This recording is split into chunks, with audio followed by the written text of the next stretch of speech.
প্রিয় সাংবাদিক বন্ধুগণ, আজকে তিনটি মামলায় দুটি মামলা ছিল গত 15 বছরের যে গুমের অভিযোগগুলো ছিল, এনফোর্স ডিসঅ্যাপিয়ারেন্স, সেটার অভিযোগে দুটো মামলা। আরেকটি মামলা ছিল জুলাই মাসের গণ অভ্যুত্থান বা বিপ্লব চলাকালীন সময়ে রামপুরা এলাকায় গুলি করে যে মানুষ হত্যা করা হয়েছিল সেটার ব্যাপারে আরেকটি মামলা ছিল। এই তিনটি মামলায় 8ই অক্টোবর ফরমাল চার্জ দাখিল হয়ে আসামিদের বিরুদ্ধে গ্রেপ্তারি পরোয়ানা জারি হয়েছিল এবং তার প্রেক্ষিতে আজকে আপনারা এত কথা বলে তার প্রেক্ষিতে আজকে এই তিনটি মামলার মোট 15 জন আসামিকে আইন শৃঙ্খলা রক্ষাকারী বাহিনী গ্রেপ্তার করে আদালতে উপস্থাপন করেছিলেন। গুমের দুটো মামলার মধ্যে একটি মামলা ছিল র্যাপিড অ্যাকশন ব্যাটালিয়নের পরিচালিত যে বন্দিশালা ছিল টিএফআই সেল, সেইখানে কিছু বন্দীকে আটক করে রাখা 2016 সাল থেকে 2024 সাল পর্যন্ত। টোটাল এই কতজন 14 জন বন্দীকে সেখানে গুম করে রাখার অভিযোগে যে মামলাটি ছিল সেখানে 10 জন আসামিকে হাজির করা হয়েছিল।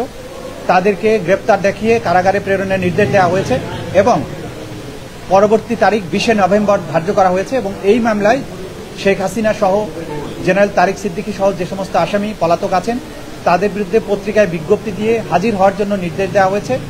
আগামী এক সপ্তাহের মধ্যে এই পত্রিকায় বিজ্ঞপ্তি দিয়ে তাদের হাজির হওয়ার জন্য বলা হয়েছে। পরবর্তী তারিখ নির্ধারণ করা হয়েছে 20 নভেম্বর। দ্বিতীয় যে মামলাটি ছিল সেটি হচ্ছে জেআইসি অর্থাৎ জয়েন্ট ইন্টারোগেশন সেল পরিচালিত বন্দিশালায় বেশ কয়েকজন ভিকটিমকে 2016 থেকে 2024 সালের আগস্ট পর্যন্ত 5ই আগস্ট পর্যন্ত যাদেরকে বন্দী করে রাখা হয়েছিল 24 জন। সেই অভিযোগে যে সমস্ত আসামির বিরুদ্ধে মামলা হয়েছিল তাদের মধ্যে 13 জনের বিরুদ্ধে মামলা হয়েছিল, তাদের মধ্যে 3 জনকে আজকে হাজির করা হয়েছিল, বাকি 10 জন পলাতক আছেন। আদালত তাদেরকেও গ্রেপ্তার দেখিয়ে কারাগারে প্রেরণ করতে বলেছেন এবং আগামী 20 নভেম্বর ওই মামলারও পরবর্তী তারিখ নির্ধারণ করেছেন এবং একইভাবে পলাতক আসামিদের বিরুদ্ধে পত্রিকায় বিজ্ঞপ্তি প্রকাশের নির্দেশ দিয়েছেন 7 দিনের সময় দিয়ে।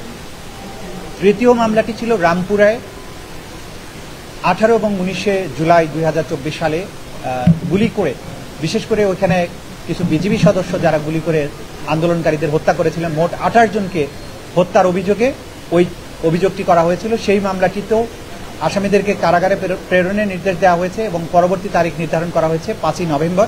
এবং সেই মামলাতেও যারা পলাতক আছেন, 2 জন পলাতক আছেন 4 জন আসামির মধ্যে, সেই 2 জনের বিরুদ্ধে পত্রিকায় বিজ্ঞপ্তি প্রকাশের জন্য নির্দেশ দেওয়া হয়েছে। আগামী 5ই নভেম্বর পরবর্তী তারিখ নির্ধারণ করা হয়েছে।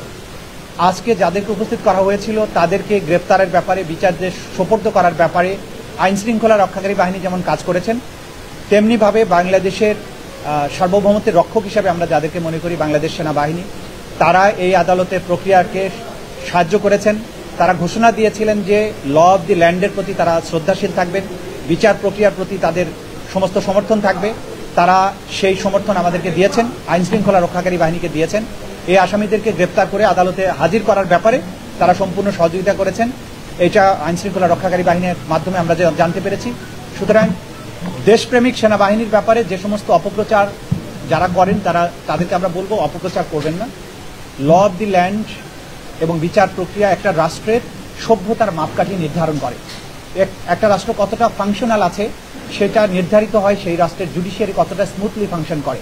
সুতরাং রাষ্ট্রের বাহিনীগুলো আমাদের এই বিচার প্রক্রিয়াকে সমর্থন করা, তাকে স্মুথলি পরিচালনার ব্যাপারে যেটা করেছেন, এটা প্রসিকিউশনের পক্ষ থেকে আমরা সবাইকে যারা এই প্রক্রিয়াকে সাহায্য করছেন তাদের সবার প্রতি আমাদের কৃতজ্ঞতা জানাচ্ছি। তারা যেমন জুলাই আগস্টে নিরস্ত্র ছাত্র জনতার উপরে যে পরিচালিত হত্যাযজ্ঞের সময় তারা যেমন রুখে দাঁড়িয়েছিলেন বা মাঝখানে ভূমিকা পালন করেছিলেন, যেটা জাতি স্মরণ করে, একইভাবে এই যে বিচার প্রক্রিয়া, গুমের বিচার প্রক্রিয়ার ক্ষেত্রেও তারা তাদের সহযোগিতা করছেন, আইনের প্রতি তাদের শ্রদ্ধা দেখিয়েছেন। এটাও আমরা এই আজকের এই সময়ে আমরা উল্লেখ করতে চাই। এই পর্যন্ত আজকের আমাদের বক্তব্য ছিল। Thank you. ওনাদেরকে আইন শৃঙ্খলা রক্ষাকারী বাহিনী গ্রেপ্তার করে আজকে আদালতে উপস্থিত করেছে। তারা এখন যেহেতু আজকে আইনজীবীরা হাজির হয়ে তাদের পক্ষে ওকালতনামায় স্বাক্ষরের অনুমতি নিয়েছেন, তারা বলেছেন জামিনের আবেদন করতে চান। আদালত বলেছেন যেহেতু জামিনের আবেদন একটা প্রক্রিয়ার ব্যাপার আছে, প্রথমে ওকালতনামায় তারা সিগনেচার নেবেন, তারপরে নিয়মিতভাবে আবেদন করবেন। আদালত বলেছেন যে আবেদন থাকলে আপনারা রেজিস্ট্রার অফিসে আইন অনুযায়ী দাখিল করবেন, পরবর্তী তারিখে যদি কোনো আবেদন থাকে তখন সেটা তারা শুনানি করবেন। অনলাইনে শুনানির ব্যাপারে এটা বলল তারা। আর কোনো আবেদনই আজকে দাখিল হয়নি। তারা মৌখিকভাবে আসামিদের সাথে কথা বলার বা প্রিভিলেজড কমিউনিকেশনের জন্য আবেদন করেছিলেন, আদালত সেটা মঞ্জুর করেছেন। বাকি যে সমস্ত আবেদন তারা ফাইল করার কথা সেটা যথাযথ প্রক্রিয়ায় ওনারা দাখিল করবেন, করলে তখন প্রক্রিয়া অনুযায়ী সেটা শুনানি অনুষ্ঠিত হবে। থাকা অবস্থায় তাদের চাকরির স্ট্যাটাসটা কি হবে? আইন অনুযায়ী তাদের স্ট্যাটাস নির্ধারিত হবে। আপনারা জানেন যে আন্তর্জাতিক অপরাধ ট্রাইব্যুনালের আইন সর্বশেষ সংশোধিত হয়ে সর্বশেষ যে পর্যায়ে আছে সেখানে যেভাবে বলা আছে যে আসামি গ্রেপ্তার হলে তাদের কি স্ট্যাটাস হবে, আইন নির্ধারিত পন্থাই সেটা নির্ধারিত হবে। আমরা আগেও বলেছি এই ব্যাপারে, আজকে নতুন করে কিছু বলতে অনলাইনে হাজিরা দেওয়ার সুযোগ আছে কি? সেটা আদালত নির্ধারণ করবেন, সেটা ভবিষ্যতে যখন আবেদন আসবে বাস্তবতার নিরিখে আদালত যেটা ভালো মনে করবেন, যেটা বিচার প্রক্রিয়াকে স্মুথ করবে, সবকিছু মিলিয়ে কনভিনিয়েন্ট হবে, সেটা আদালতের নির্দেশ অনুযায়ী যা হবার সেটা হবে। ডিভিশন পাবে কি? বাকি বিষয়গুলো কারাগারের বিষয়। আচ্ছা, কারাগারের ব্যাপারে হচ্ছে তাদেরকে কাস্টডিতে প্রেরণের নির্দেশ দেওয়া হয়েছে। কাস্টডিতে প্রেরণ মানে হচ্ছে কারা কর্তৃপক্ষের অধীনে তারা চলে যাবেন। কারা কর্তৃপক্ষ তাদেরকে কোথায় রাখবেন, অর্থাৎ কোন জেলে রাখবেন, কোন সাব জেলে রাখবেন, ঢাকায় রাখবেন না চট্টগ্রামে পাঠাবেন না অন্য কোথাও রাখবেন, এটা অ্যাবসোলুট অথরিটি কারা কর্তৃপক্ষের অর্থাৎ সরকারের। আদালতের কাজ হচ্ছে তাদেরকে কাস্টডিতে পাঠিয়ে দেয়া। কাস্টডিটা মেনটেন করেন রাষ্ট্র বা স্বরাষ্ট্র মন্ত্রণালয় অথবা মোর স্পেসিফিক্যালি কারা অধিদপ্তর। সুতরাং কারা কর্তৃপক্ষ তাদেরকে কোন কারাগারে রাখবেন সেটা তারাই নির্ধারণ করবে। ভাই একটা বিষয় যে এই বিষয়ে যে সুবিধা সাধারণত কারা কর্তৃপক্ষ কোন আসামিকে কি পদ্ধতিতে আদালতে হাজির করবেন এটা ডিসক্রিপশন অব দি কারা কর্তৃপক্ষ। এই ব্যাপারে আমাদের কিছুই বলার নেই। এইটা দেখেন আইনের মধ্যে যেটা আছে, আমরা সর্বশেষ সংশোধনী অনুযায়ী বলা হয়েছে যখন কারো বিরুদ্ধে বিচার প্রক্রিয়াটা শুরু হয়ে যায়, ফরমাল চার্জ দাখিল হয়, তখন আসলে তিনি আর সার্ভিসে আছেন বলে গণ্য হবেন। এটাই হচ্ছে আইনের ব্যাখ্যা। Thank you.